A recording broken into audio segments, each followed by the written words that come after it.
દિલ્હીના Indira Gandhi international airport પર customs વિભાગે ડ્રગ્સ સ્મગલિંગના મોટા પ્રયાસને નિષ્ફળ બનાવ્યો.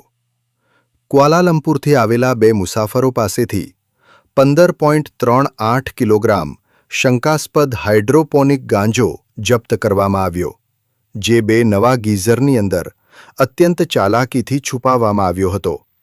તપાસ દરમિયાન 145 વેક્યુમ સીલ પેકેટ મળી આવ્યા.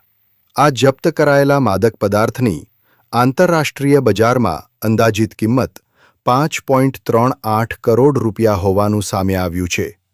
બંને આરોપીઓની ધરપકડ કરીને એનડીપીએસ એક્ટ હેઠળ કાર્યવાહી કરવામાં આવી છે. સુરક્ષા એજન્સીઓની સતર્કતાના કારણે કરોડો રૂપિયાનો આ નશીલો જથ્થો દેશની અંદર પ્રવેશે તે પહેલાં જ ઝડપાઈ ગયો. દેશ અને દુનિયાની આવી જ દરેક મોટી અપડેટ સૌથી પહેલાં મેળવવા માટે સમાજ વેદના ન્યૂઝને ફોલો કરો.